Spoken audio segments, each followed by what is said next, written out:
Okay, we're live on Facebook. Hello everybody, good evening. Just 2 seconds while I set up the website one, but if you just want to talk for a second and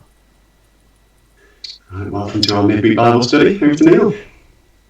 Well, welcome everybody. It's good to know that you're with us this evening. I nearly said it's good to see you, but of course I can't see you. But you've got the indignity of seeing myself.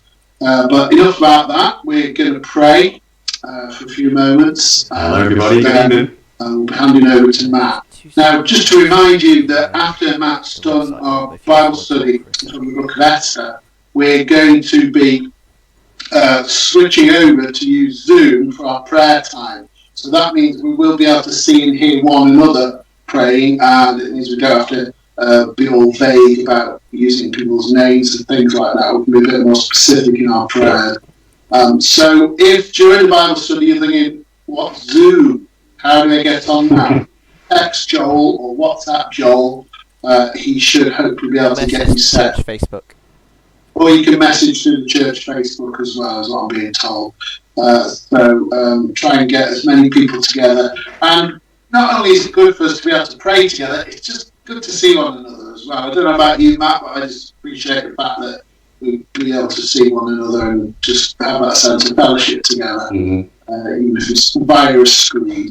So all those people that have been telling all these young people that they're forever on the screens, now you're thankful because they know what to do. Okay, let's just pray, and then Matt will help us on the progress. God and Heavenly Father, we love you, we praise you, we want to honour you tonight. We exalt you, we confess you as the King of Kings and the Lord of Lords. And we give thanks to you that you have provided for us your word, which is sufficient for us and teaches us throughout the generations, throughout history. It's taught your people how to live, how to relate to you, to look to you and know that you are a great and faithful God. So we come now to the book of Esther. We pray that you'll speak through Matt as he shares of this word. Enable him and help us to gain from you, Lord. Help us to be more able to be your children, we ask. In Jesus' name. Amen. Okay, Matt. We've been looking forward to this one. I certainly have. So over to you. Thank you. All right, thanks Neil. Good evening everybody. Thank you for welcoming me into your living room or wherever you find yourself. This evening, as part of Malcott Community Church's midweek study, we're going through the book of Esther. We started last week, and we're going to find ourselves in the second chapter of Esther this evening. Welcome to my office. I've had to tidy up a little bit, but I hope it's not too messy for you. And let's just go ahead. As some of you know, that I have had to hunker down in this house now. I've been told by my GP that I've got to stay here for 12 weeks, so I'm doing my best. But that presents a little bit of a problem because you're meant to be able to exercise as well during this. So I've tried to find an exercise routine, which is something very new to me, and I've printed it off. So ask me next week how I'm doing. But I was thinking about this because, you know, when you go online and you'll have those adverts at the side that come up, or maybe at the bottom of your page, and it'll say, crazy 4-week plan, man goes from this to this in 4 weeks. And sometimes you look at it and it's the same man, but on the before photo, on the after photo, he's shredded, yeah, he's really big, he's muscly.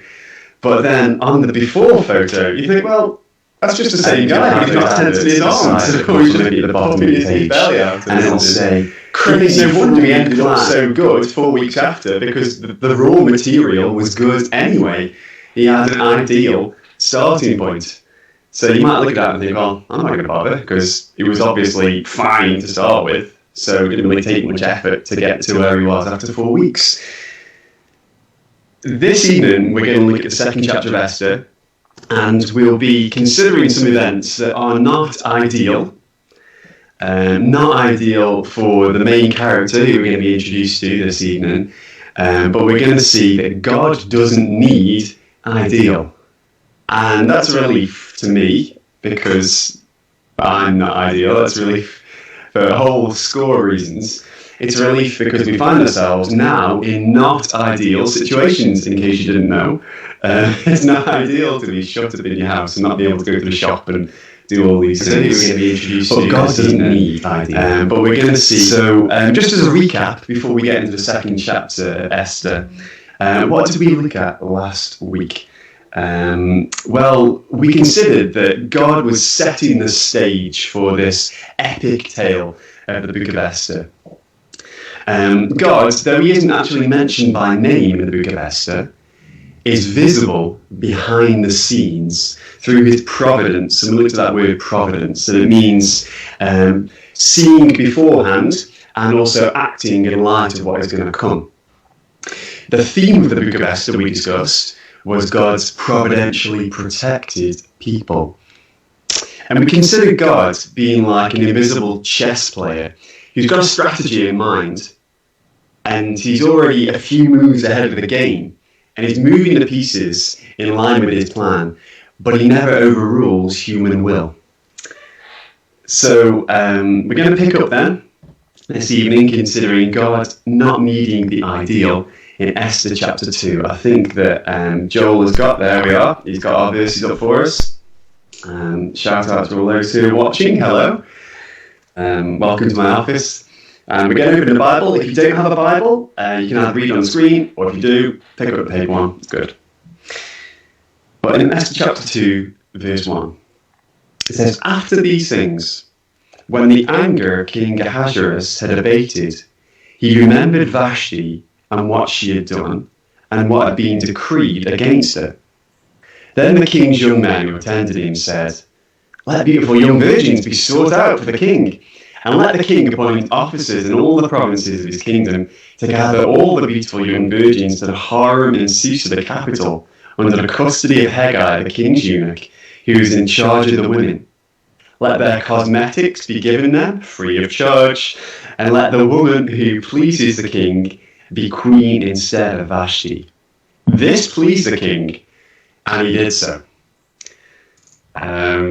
You can see why that would please the king, but first of all, we're going to consider consoling a king.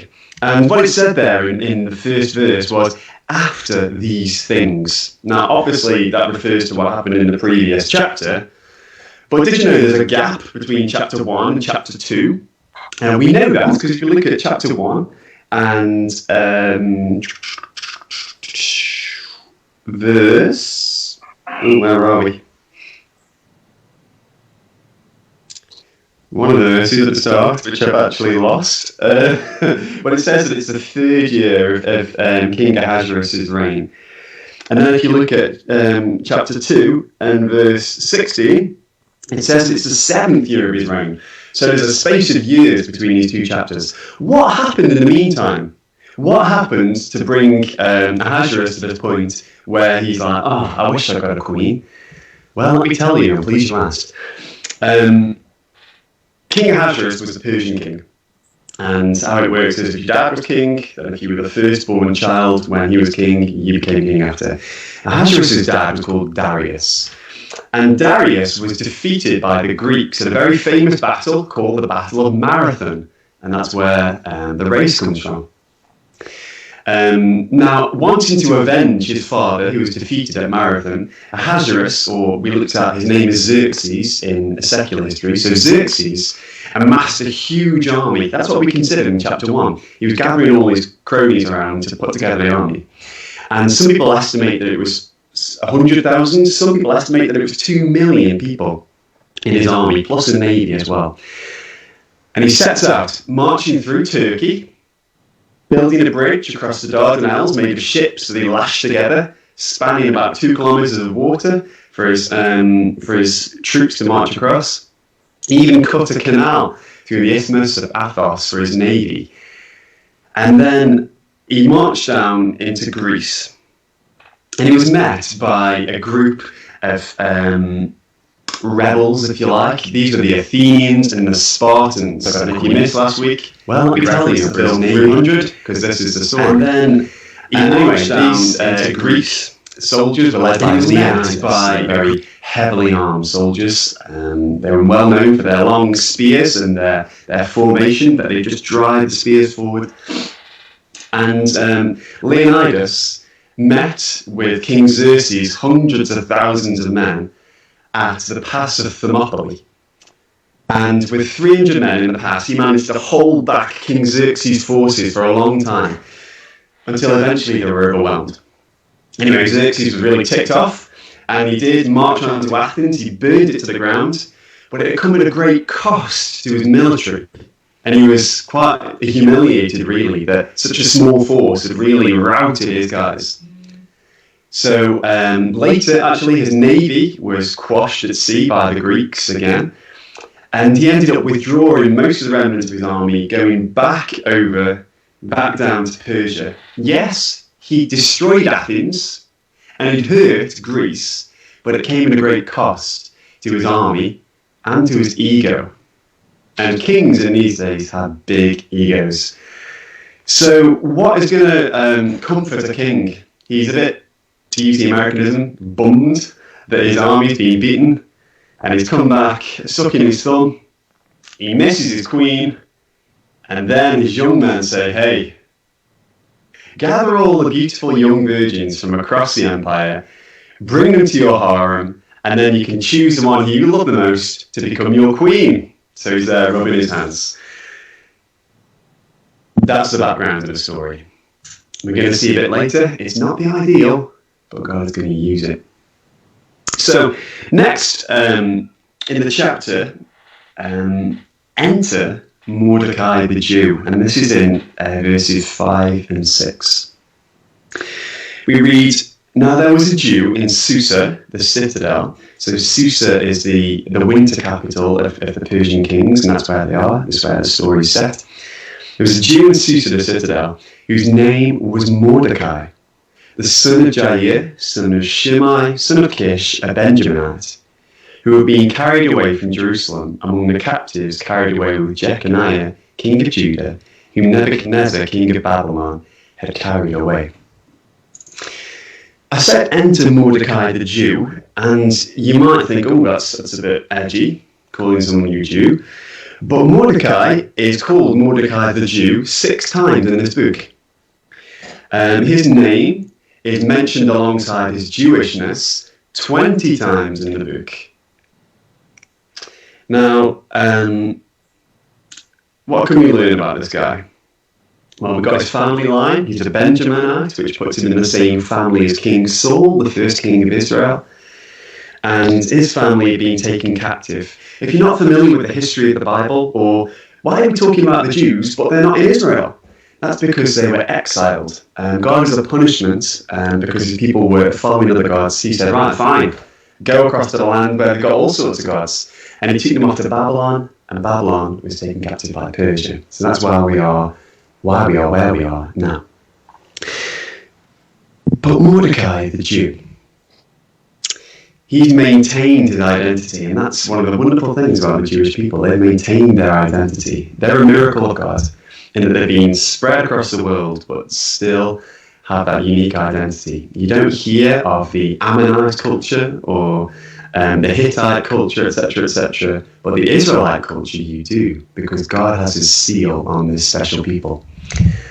Now, what we're going to learn is that Mordecai, whose name isn't a Hebrew name, it's actually a Persian name, Mordecai and his fellow countrymen, they are going to teach us a lesson about the nation of Israel and what's going to happen to them in the future as well.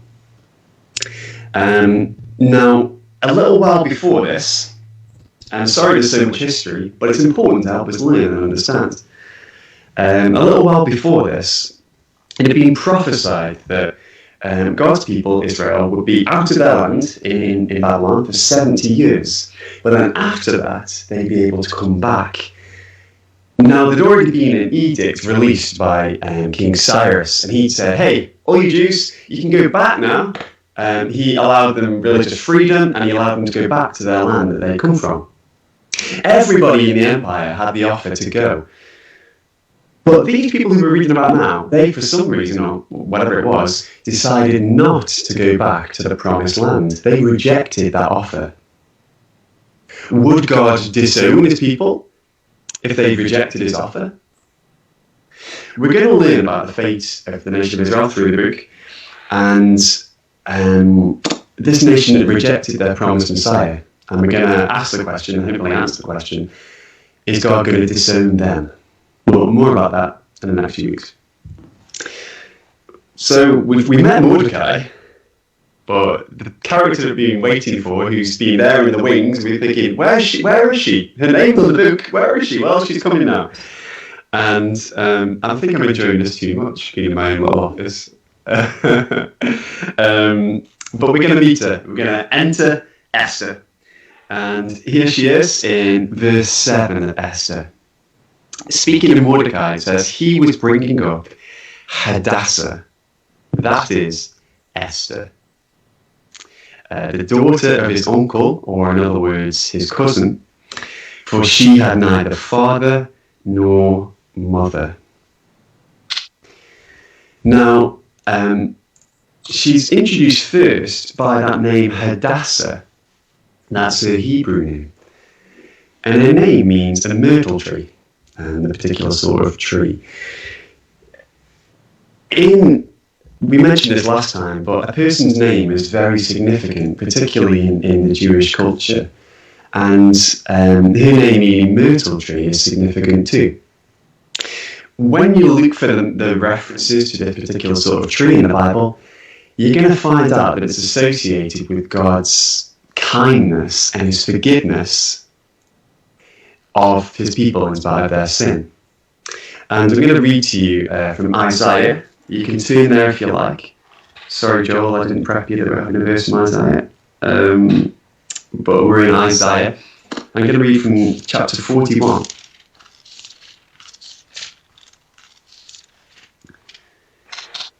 Verse 17. God says, I, the Lord, will answer them. I, the God of Israel, will not forsake them. And then in verse 19, God says, I will put in the wilderness the cedar, the acacia, the myrtle, and the olive. I will set in the desert the cypress, the plane, and the pine together. In the wilderness, God was going to make it blossom. And you read that of other mentions of the myrtle too, but that's just one for us to note. So, what do we know about Esther, beyond that her name means a tree? Well, we read that she was an orphan. Her father and mother have died, and she's taken in under the care of her cousin Mordecai. The God of the Bible has a special care for those who have no one. He's the one who puts the orphan and the lonely into families. And if you're watching, and maybe you've been left behind by family, I find it difficult to associate with that. I'm very thankful for my family, but God does. And that's wonderful. You know, he understands everything that we go through. And he's the one who puts the orphans into the family. And even if you don't know your father, you can know God as your heavenly Father who's better than any other earthly father you could know. But that was the background. She was an orphan. And she was an orphan in a foreign country. Remember, she's out of Israel. She's in Persia. But I called Esther the star of the book. That's because she's the star of the book. But also because her name means star. So, if there's any Esthers watching this, your name means star. That's nice. What else do we know, though, about Esther? Well, it says in verse 7 again that the young woman had a beautiful figure and was lovely to look at. And when her father and mother had died, Mordecai took her as his own daughter. The Bible is prone to understatement. So when it says that she had a beautiful figure and was lovely to look at, she was a stunner. She was really, really good looking. And sometimes we get the impression from Christians are like down on beauty and saying that beauty is a bad thing. Beauty is not a bad thing. God is a God of beauty, and you look outside, I look outside my window, and my garden's a bit of a mess at the moment. But there's beauty. There's beauty in the birds, there's beauty in the trees, there's beauty in people, and God made us that way. Beauty is not a bad thing. It's a bad thing when we make it a God. It's a bad thing when your identity is built on how beautiful you are. Friends, that's not a good foundation to build on.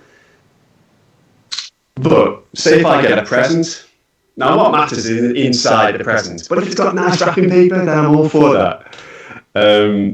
The Bible does talk about beauty, and the greatest beauty, of course, it says, is that which is on the inside. And if you look at 1 Peter chapter 3, specifically addressed to those, it's addressed to girls who may be sensitive about their appearance. It says, hey, you want to be beautiful? Have that really meek spirit and a quiet heart, and that is beautiful. But God had given Esther beauty. She got a beautiful figure. She was nice to look at. God has given you something. He might have given you beauty. He might have given you intellect. So I'm speaking live on Skype to Neil, and he's just pointed to himself. Okay. So the beauty that God's given Neil. What I was going to say is, God's given you a gift, so use it. Don't become selfish with whatever gift. Maybe you're musical, maybe you're creative, maybe you can cook, maybe you're compassionate. The Bible says that we have to let our light so shine before men, that men may see our good works and glorify our Father in heaven. So use what God has given you for His glory, as it says on my top. Just a bit that. Okay.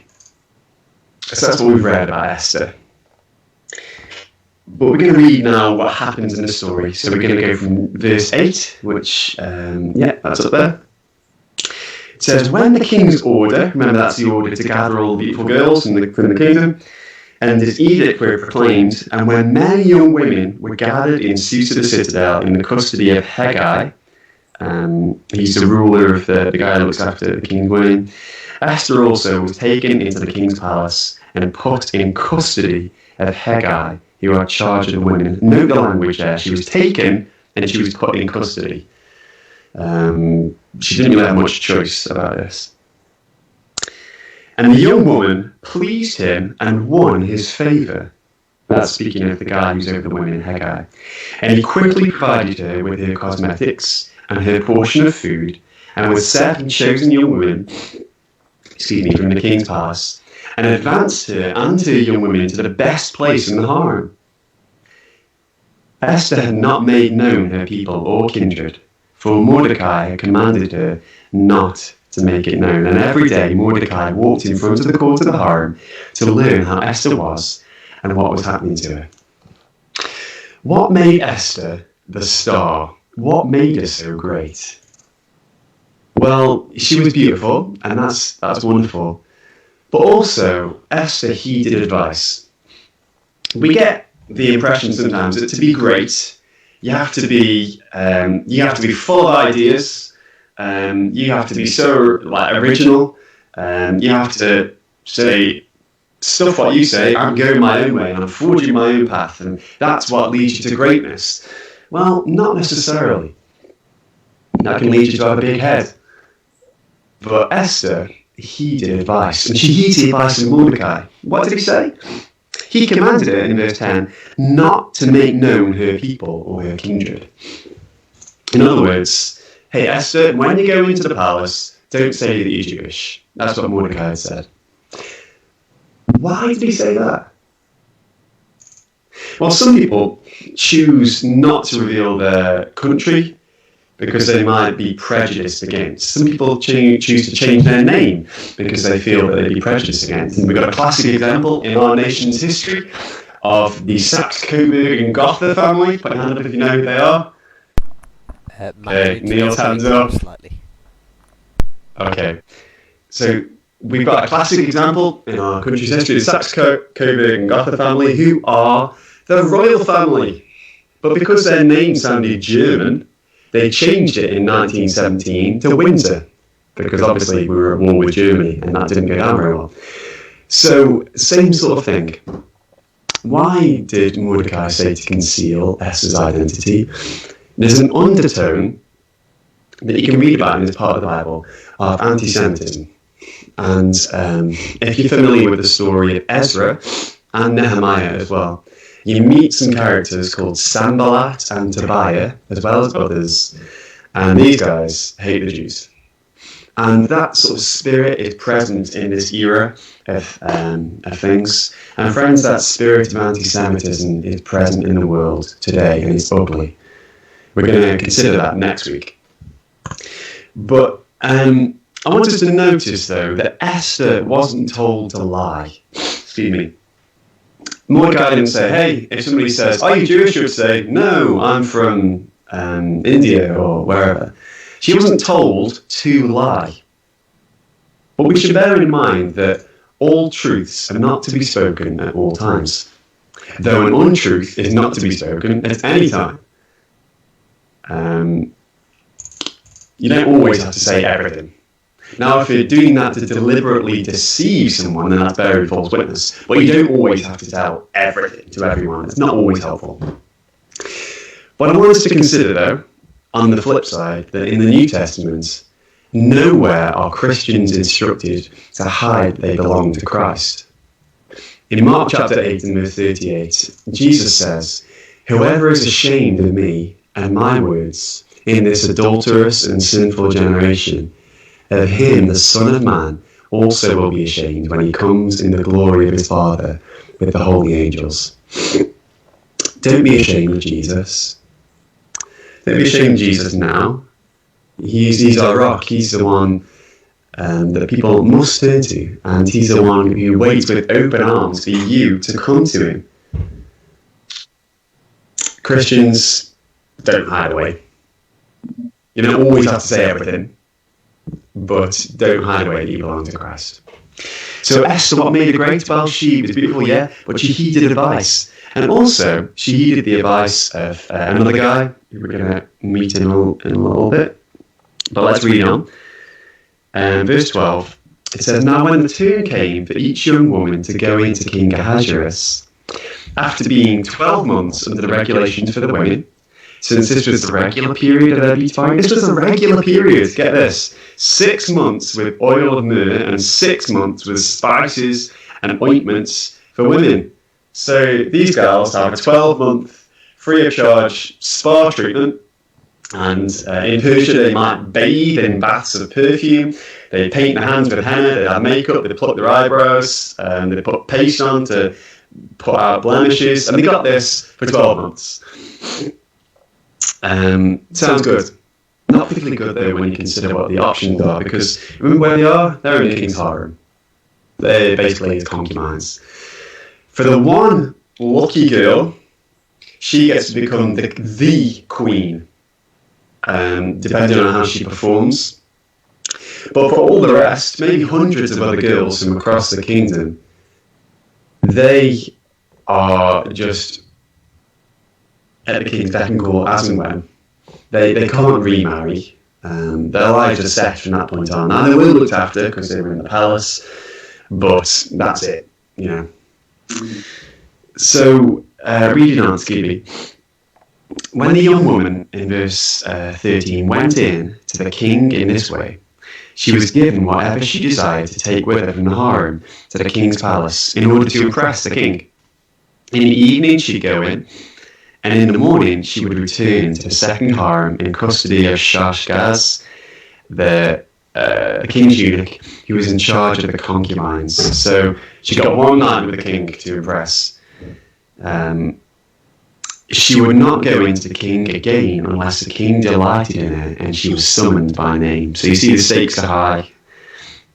When the turn came for Esther, the daughter of Abihail, the uncle of Mordecai, who had taken her as his own daughter, to go into the king, she asked for nothing except what Hegai, the king's eunuch, who had charge of the women, advised. And with that, I'm going to blow my nose. I'm very sorry.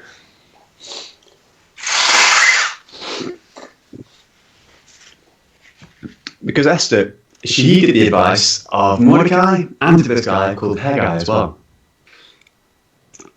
If Hegai said, hey, the king likes hair done in this particular way, or he likes it when you wear this sort of jewellery. She wasn't big-headed. She just took people's advice. And friends, there's much to be said for taking advice. The Bible says that in a multitude of counsellors there is wisdom. So, if you're not sure what to do, well, pray, yes, search the word, but also advice. And in Proverbs chapter 10, verse 8, it says this: the wise in heart will receive commands. It's wise to listen to other people, not to think you've got all the answers. So let's see what happens. The turn came for Esther, and in verse 15, the daughter of Abihail, the uncle of Mordecai, who had taken her as his own daughter, is going to the king. And it says she asked for nothing except what Hegai, the king's eunuch, who had charged the women, advised.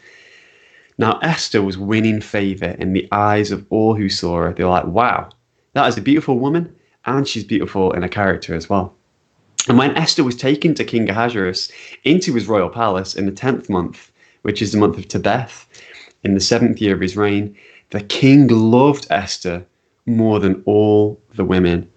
And she won grace and favour in his sight more than all the virgins, so that he set the royal crown on her head and made her queen instead of Vashti. She's gone from an orphan in a foreign country to the queen.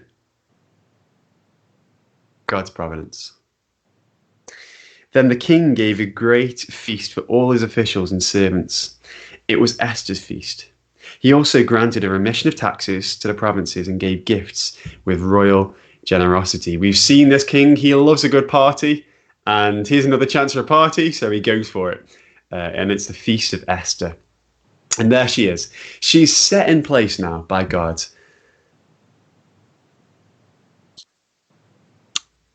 And we're going to close out the chapter, considering just this little bit that runs us into the 3rd chapter now, in verse 19. Now, when the virgins were gathered together the second time, and can I just stop there and say, I haven't got a clue why they were gathered together for a second time. If you know, please send us a message, because I really don't know. Mordecai was sitting at the king's gate. So now he's got some kind of position in the royal household. In the king's gate, that probably means that he was one of his judges, someone who would decide matters. Someone comes to the king, and instead of getting to the king, he's met at the gate, and the guys in the gate say they decide what's up. So Mordecai's in an honoured position, really. And when it says Jesus says in the Bible that I will build my church and the gates of hell will not prevail against it, he's probably talking about the council of hell, rather than like some cast iron gates. But it says this: Esther had not made known her kindred or her people, as Mordecai commanded her. For Esther obeyed Mordecai just as when she was brought up by him. And she's still just showing him such respect. And we ought to respect those who've sown into our lives. In those days, as Mordecai was sitting at the king's gate, Bigthan and Teresh, 2 of the king's eunuchs who guarded the threshold, became angry and sought to lay hands on King Ahasuerus. And this came to the knowledge of Mordecai, and he told it to Queen Esther.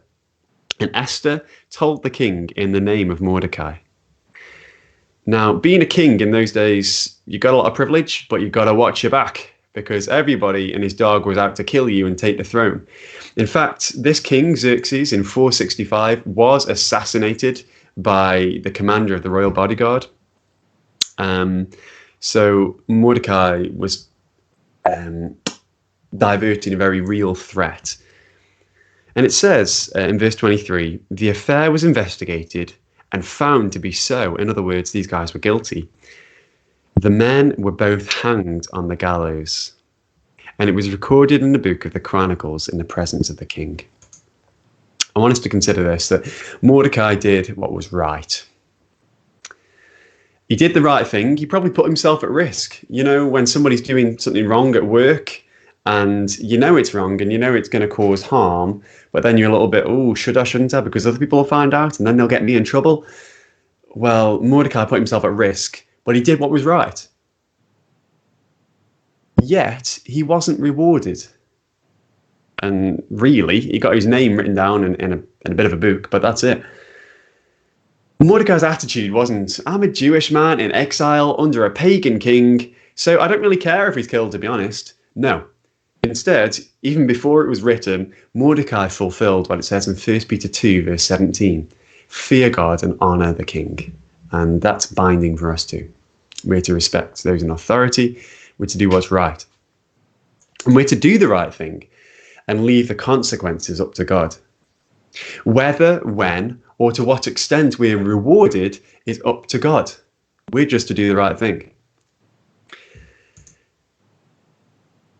But if you know the story, you'll know that this writing of this deed down in a book actually becomes very significant later on.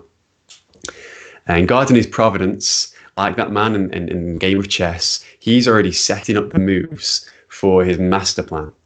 He's preempted an evil for which he's setting a trap in place. And I want to remind us of two scriptures. The first is Hebrews 6, verse 10, where it says that God is not unrighteous to forget your work and labour of love, in that you've served the saints and do serve. God doesn't forget when you do the right thing. So do it and leave the reward up to him. Also, Daniel chapter 12 and verse 3 says that those who turn many to righteousness will shine like the stars forever. For the Christian, nothing we do is futile. We can be rewarded for those things that we do in faith. So, do the right thing. But as we just draw to a close, I want us to go back to the thought that I mentioned right at the start, in that God doesn't need the ideal. Was it ideal that you've got a red-blooded, harem-filling Persian king who's taking off all the pretty girls from around the country? I'm sure a lot of the local young men were a bit disappointed. I like when my mum and dad talk about the Persians, because apparently the Iranians moved in the 60s and 70s. All the girls fancied the Persian boys because they were really good looking. And all the English boys were a bit upset because the Persian boys were taking the English girls. And it was probably the same thing, but the other way around. Oh man, this king's taking all the pretty girls. So it's not ideal. His actions aren't ideal. And we said last time, the Bible, it doesn't condone all the things that it speaks of. It records them, but it doesn't say this is right. And what the Bible says is right is for one man to have one woman for life until death do them part. So this isn't ideal. But God uses a not ideal for his glory. Think about the army of Israel, how they're faced off by a giant. And you've got this little upstart whippersnapper who goes down and he's like, oh, hold on. These guys are resisting the army of the Lord and they're doing a shame to his name. And he shuns the armor that he could have and he goes down to fight the giant, who's called Goliath. And he fights him with a stone and a piece of leather and a sling. And God uses the not ideal to win a victory. You can see this many times in the Bible. Jesus is preaching, and there's a whole crowd of 5,000 men and more women and children. And then he realized, oh no, we haven't got any food. So Jesus says, well, who's got some food? And there's a little boy who's got 5 loaves and 2 fish. So basically he's got his packed lunch. And God used the packed lunch of that boy to feed the crowd. God doesn't need ideal. God allowed his son to be born out of wedlock, whilst away from his hometown, into poverty. He allowed him to be threatened with death and shortly thereafter to become a refugee and flee off to Egypt. God doesn't need the ideal. Maybe you think you don't have the ideal life to offer to Jesus. And you think your life is damaged goods. I've been there, sadly done that, sadly got the t-shirt as well. And you think, well, God's probably finished with me. The best I can do is hope to scrape into heaven. But friends, think again, because God's ideal is different than ours. Think about Jesus' family tree. If there's any teens watching from IPES, we've read the family tree of Jesus, and there's some right interesting characters in there. God doesn't need the ideal, but what he wants is a willing heart. So in this time that's not ideal, when you're stuck in your house, have a willing heart towards God. When he puts an idea in your mind, do it. Do the right thing. Maybe, I don't know, when you're tempted to really pamper up your beauty, just make an application. That's wonderful, but work on that inner spirit as well.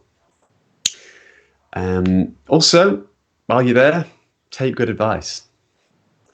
But know that no person, no matter what they've done, or no virus, no matter what it does, or what it may do, or what people may do to you, can derail God's plan for your life.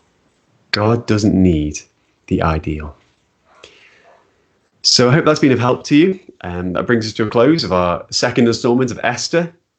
We're going to carry on with chapter 3 next week on Wednesday, so please read ahead. Also, if you have any thoughts, then put that in the comments below. I'd love to have a look at them. I don't think we got any questions from last time, which I'm slightly relieved about because I probably couldn't answer them. But if you do have any, then please put them on. God bless you, and I'm going to hand back over to Neil. Okay, Matt, thank you very much. Thanks for that, Matt. Some really helpful stuff there from Esther chapter 2. Really, really helpful. We're really enjoying this series that you're doing, and doing it in a way that we've not done before. So thank you for all your preparation and for adjusting to doing it online. What we're going to do now is just take 1 or 2 minutes brew time, if you like. Go put the kettle on, make yourself Classic a brew. church.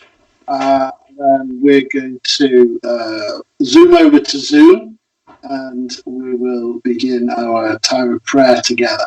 So as we've said before, if you're not set up on Zoom, give Joel a nudge now, either on WhatsApp or Facebook Messenger, or ring him, and he'll try and get you on, so we can have as many hours as possible on the Zoom, so we can see each other and hear each other as we're praying and encourage one another. But just before we do that, let's just pray. Give thanks to God for his word, shall we, tonight. Father, we just thank you for that application that Matt brought to us tonight, that you don't need the ideal to do your will, to bring about your glory, and to provide for your people. Lord, we just thank you. That gives us hope in our lives, hope that you can do things for us and that you can use us for people who are not ideal. Lord, you can use us warts and all, and we thank you because that is a privilege. We bless you because that tells us more of your grace towards us. Thank you, Lord. Amen. Amen. Okay, so the live broadcast over the Facebook and web page is coming to a close now. And God bless you. Thank you for tuning in. And I hope that as many of you as possible can flip over to Zoom. So thank you very much.